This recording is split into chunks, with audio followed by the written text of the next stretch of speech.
Liberia is a long-time friend of the United States, and we believe in your policy of making America great again. And we also go a long way with you with in your diplomacy that has to do with economic development and commercial friendship. And we just want to thank you so much for this opportunity.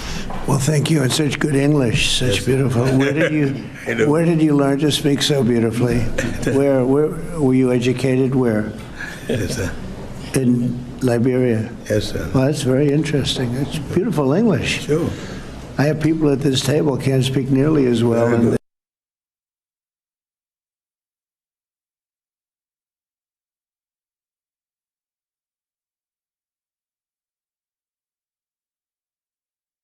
So that was the U.S. President Donald Trump in that conversation with some five heads of some 5 African countries.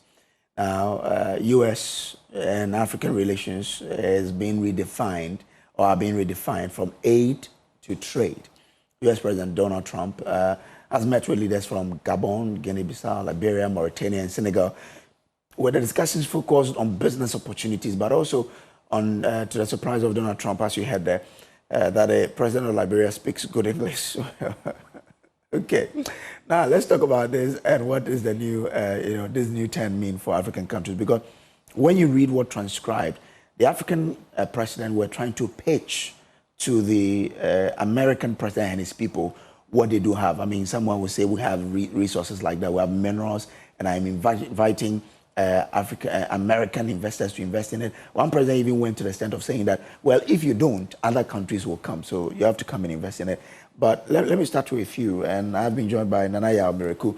He's an international relations analyst. We also have Dr. John Arthur Kennedy with us on the line to help us, do this. Dr. Kwabena Arthur Kennedy is still with us on the line. But Kwabena, if you listen to the U.S. president, what readily comes to mind as to what he really wants to do? Well, good morning to you and good morning to your viewers. Before I start with the conversation, I would like to just have a go at the unfortunate news that we had yesterday, that the former president of Nigeria, President Muhammadu Buhari, is passed on. I think that he was a political stalwart and he contributed his bit to the story of democratic consolidation and growth to the African continent. At least we can say that he was the first candidate to usher an opposition party to incumbency in Nigeria's political history, the APC that Bola Tinubu belongs to. So I think that it was an unfortunate news that we had, yesterday. Now, since we are talking about African president, I thought it wise to just slip that in. Sure. But going forward, wow. It was an interesting development in the Oval Office. Quite a few of these developments have occurred, during President Trump's presidency. I think that what happened between President Trump and the 5 African states, for me, is a harbinger of things to come. It's an attempt by the U.S. government to set the terms of engagement with African leaders going forward. This is a administration that wants to deal with state-to-state Africa relations, and I think that going for these 5 countries is an attempt to create a certain environment, to send a message that this is how going forward the U.S. administration wants to deal with Africa. It is a transformation from aid to trade, from assistance to development, or from assistance to commercial relations. And so it doesn't come to me as a surprise that if you look at the country that he picked, these are countries on the western coast. They might be smaller countries in terms of their commercial values, because if you compare, if you add the 5 countries together, their annual GDP is $75 billion. You are not seeing the economic giants on the continent amongst them, but there's a reason why the United States wants to engage with them.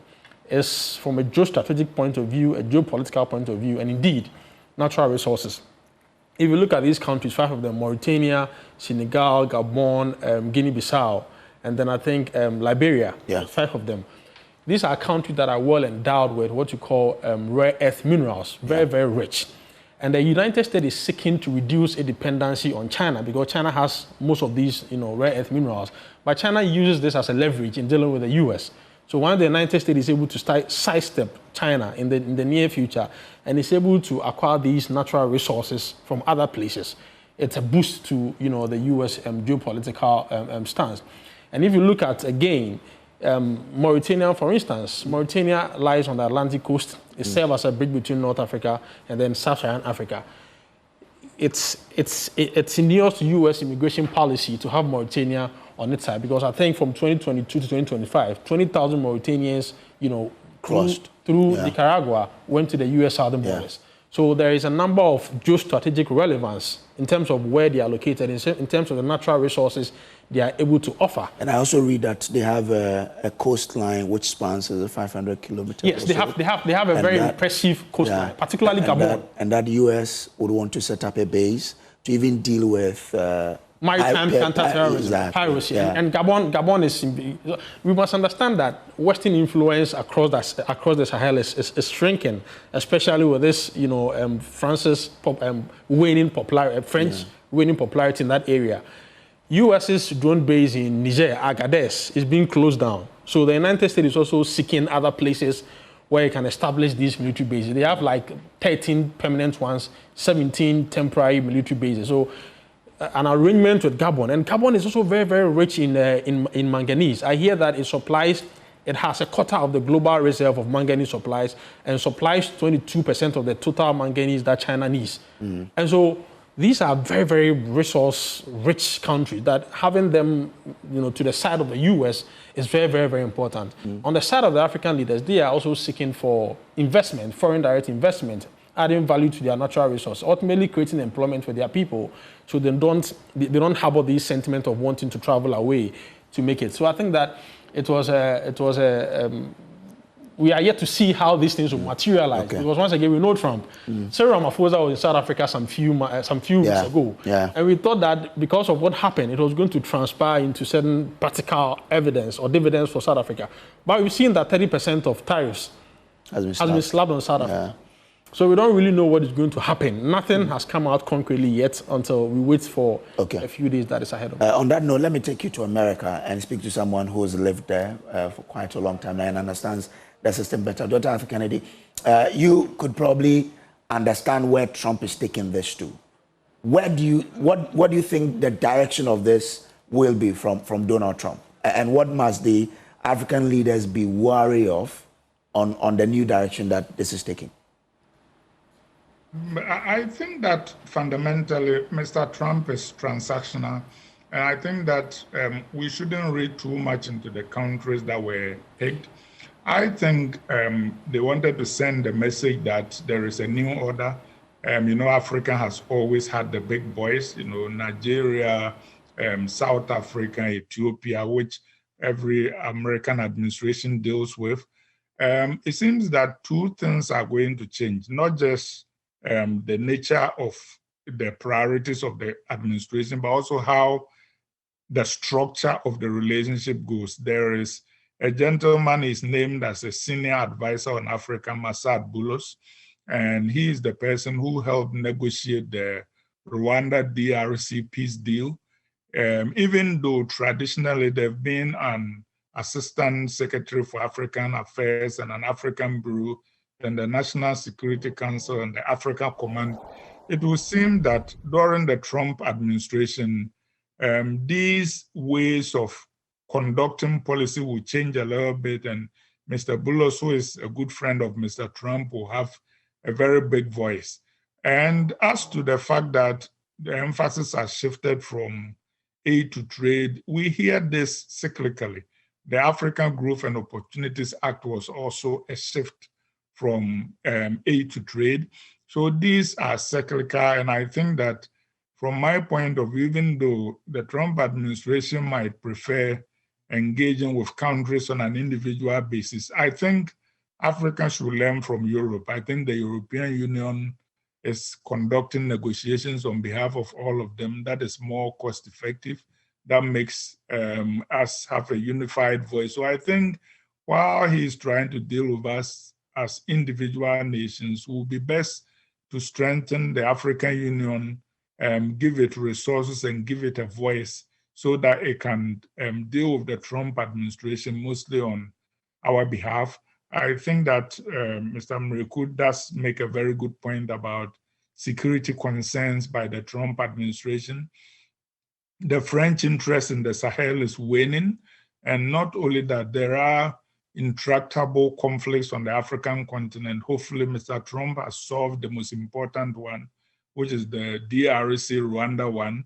We should also ask them to see if they can engage on Sudan, and then South Sudan, as well as other trouble spots, and then hopefully encourage his proclivities to peace. But I think that we're still waiting to see, and that there are still a few surprising turns that we should expect.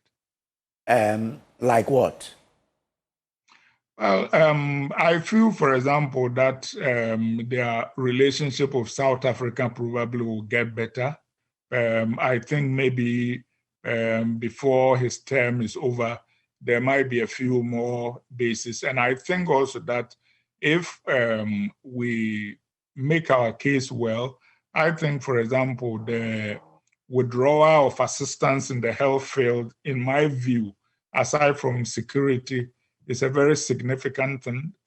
Since 2003, through PEPFAR, the President's Initiative on HIV, Medications and Prevention, the Americans, through those initiatives, have cut HIV mortality on the African continent by 65%.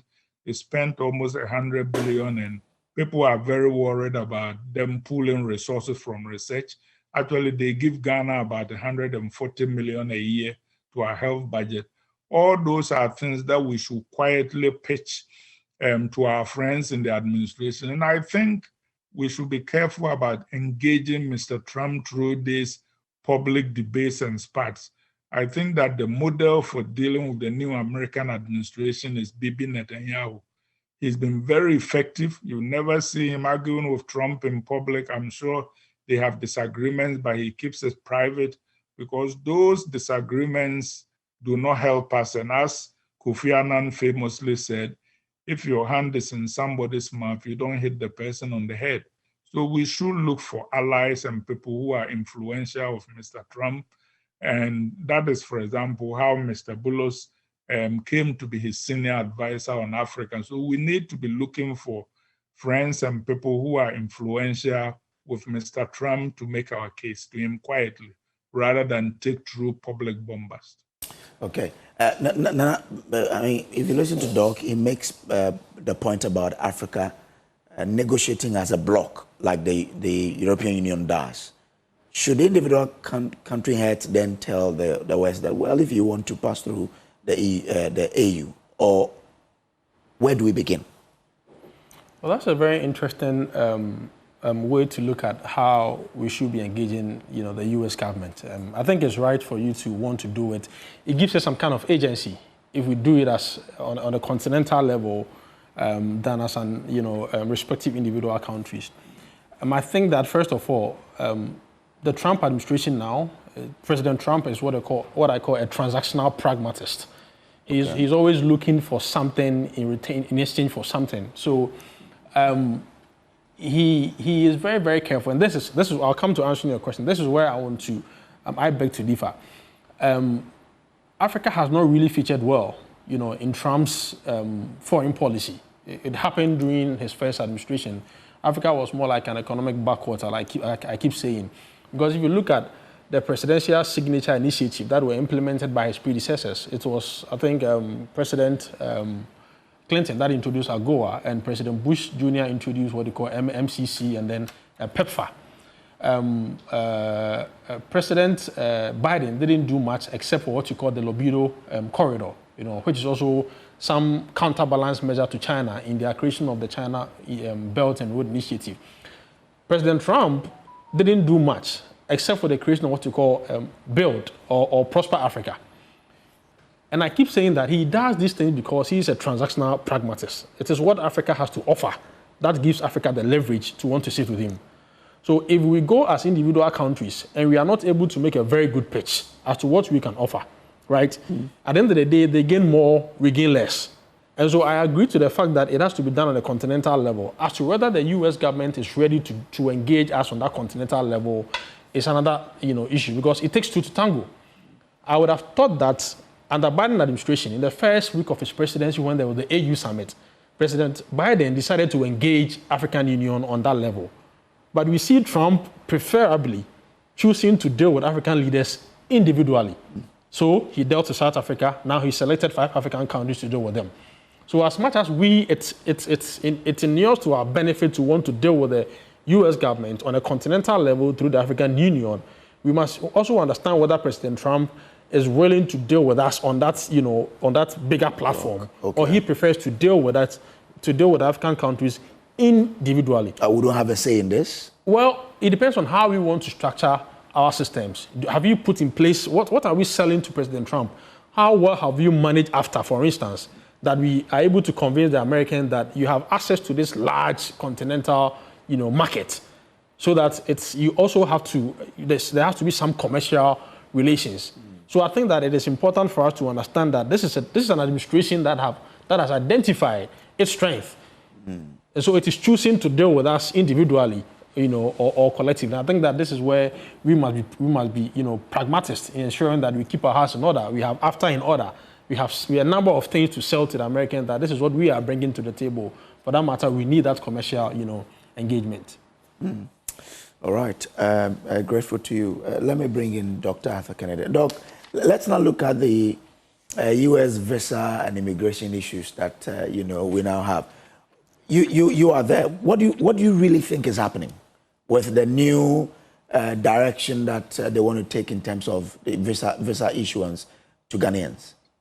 It is a global thing. The American election last year was fought on immigration and the loose borders and the fact that the previous government was too lax in enforcing immigration rules. So I think that there is a general turn to the other direction, more deportations, more visa enforcement, and those kinds of things. So I think that Africa has been swept up in this. I have a feeling that part of it is Mr. Trump trying to fulfill what he calls his electoral promise. And I think that with time, these things would, in effect, quiet down a little bit.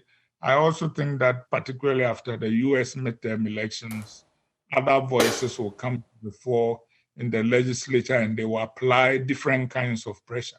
So I expect that as in his first term, as time goes on, he'll be preoccupied with other things and some of these things will quieten down. Must it be a worry to us that they are giving us 3-month visa on a single entry? Well, it must be a worry, but I think a lot of other countries are suffering the same fate. I think that the best way to counteract that is quiet diplomacy, look for friends in the administration and quietly make our case. And some of these things, if we make our case effectively, might be changed without a lot of noise and fanfare. Miracle, do you see us doing that? Doc talks about quiet diplomacy. Do you see us doing that? Well, I think that is and I agree with Dr. Kennedy. I think it's the right thing to do. You need to understand Trump to know how to deal with him. He is somebody that always wants that auspicious moment to pitch and to project himself. You don't want to engage him through public diplomacy because he must always be seen as the winner in such endeavors. So you are better off dealing with him, doing things quietly. And I think that doing that moves beyond engaging, for instance, the U.S. ambassador to Ghana. We need a state-to-state, level kind of engagement. So not engaging with the ambassador? No. I think this moves beyond that. This means that meeting with the Secretary of State or the State Department in the U.S. and trashing out the very differences that they think. Because for me, I think that is a global immigration realignment policies that the U.S. is embarking. But I think that ours is more of a sanction because we are part of those 38 countries that were supposedly to be banned in terms of issuing U.S. visas. Yeah. And I think a softer version of what has been given to us. Yeah. And they outlined certain very crucial things, and that forms part of Trump's immigration policy. The fact that there's a number of visa overstays among Ghanaians, the fact that the government is failing to provide what they call travel document or national document to deported people so they can be brought back to the country, and the lack of a database concerning Ghanaian immigrants as to who has a crime background or could pose a threat to the national security of U.S. And so once these three things and other things have been addressed, there's likely to be a renegotiation of this visa ban. And so I think that this is where we need the Honorable Minister of Foreign Affairs, Honorable Samoei Kudjato, to engage the U.S. government at that very high level to see how they can resolve these differences. Hopefully, we'll be taken out of these, new arrangements concerning the 3-month visa issuance and the single entry. I have strong conviction that because of the blowback is having, especially within the business community, some pressure will be put on the government for them to do the needful to see if they can, rearrange, go back or reverse to the previous. If you say business community, American business community or Ghanaian community? I mean the Ghanaian business community, because it has a lot of implications. There are people that probably travel to the U.S. like 2 or 3 times in a month because of emergency business arrangement. Now they cannot do that again. And they are likely to lose, business opportunities that have concomitant financial implications. Because right now, if you travel back within a space of 3 months, what it means is that you have to reapply. And the money is the problem, but it's not really the problem. Even getting a date, I hear people are getting dates in 2026 and 2027. So you can't make emergency business travels to the U.S. if something has to be done. So I think that these are the economic, the monetary part, but the non-monetary part is the people will not have that luxury of emergency travels and other issues. So I think that maybe this puts some pressure on the government to want to renegotiate these terms of visa reciprocity. And I want to mention something. There was this idea that it's because Ghana was holding the side of the bargain when it came to visa reciprocity, that we are not giving them 5 years and multiple entry. That is what led to these. But I think the minister has given ample evidence to show that this has never been the case. We have, between 2024 and now, the government of Ghana has issued over 40,000 visas. Almost 30,000 of them has been multiple entry, some 5 years and some, so that is not the caveat, the condition under which this visa reciprocity order was given. But the fact that it is a global immigration realignment that the Trump policy is seeking to implement, and Ghana has bore a brunt of it. So I think that if the minister or the Ministry of Foreign Affairs is able to address some of the grievances or the need of the U.S. government, I think that there's a fair chance that some of these visa arrangements, will be reversed to its initial status. Doc, they also cited the lack of Ghanaians to return home. Help us. How can we address this? That Ghanaians will go and be willing to return to Ghana. Well, I mean, obviously, those are global issues about, for example, when people finish their courses of study, a lot of people come here to study, feeling that when they go to Ghana, there will be jobs to do. When those things happen, just like Mr. Mreku points out, some quiet diplomacy will kind of change some of these restrictions. But those are long-term effects, and it is very difficult for the government, in effect, to determine the actions of individuals.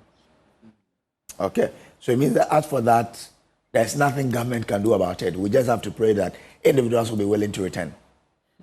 Oh, better economic prospects. If our economic prospects are good, almost invariably, whenever things are better at home, more people head home. So that should help. Okay. Thank you very much, Dr. Arthur Kennedy, for joining us here. Dr. Kobena Arthur Kennedy is a physician and a political activist. He once ran for the flag bearership of the New Patriotic Party. Nana Mreku is with me in the studio. Nana, so do you ever foresee that happening, that there will be that better conditions back home to draw our friends and brothers who have gone to study to come back to Ghana?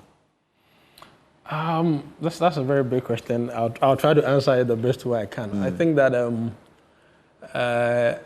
we are seeing a better Ghana day in, day out. What used to be 5 or 10 years is probably an improvement of what you are seeing today. So I'm going to be an optimist and say that going forward, if we are able to get our act together, put in place certain good economic policies, certain developmental policies that will make the lives of ordinary citizens here better. There will be no need, traveling outside for greener pastures.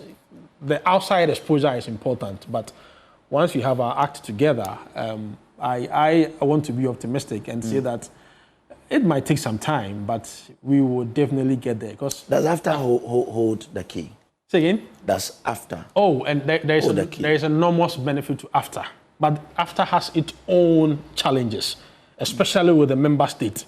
Because if you are seeking to trade amongst ourselves, we should be interested in trade diversification. Okay. We cannot all be producing the same good without adding value and want to trade amongst ourselves. Okay. So I think that the share continental market value of AFTA is enormous. If we are able to really prioritize what you want to get from AFTA, I think it goes a long way, to helping the continent's economic policy. Of course, by looking at the respective challenges that are birthed, with AFTA. But I see light at the end of the tunnel. And I see President Trump's presidency, in my opinion, as some kind of blessing to Africa. Africa as a whole. Okay. Because what it means is that, the humanitarian aid and the feeding of African leaders and African countries that were fueling corruption is going to be truncated. And you have to find a way to trade amongst exactly. yourselves now. Homegrown policy. So I think that in some way it helps. Okay, all right. Nana Yao Mereku, International Relations Analyst, thank you very much for passing through. Thank you. And I and myself attended the same University of Cape Coast. It's a proud moment to meet on the right. show.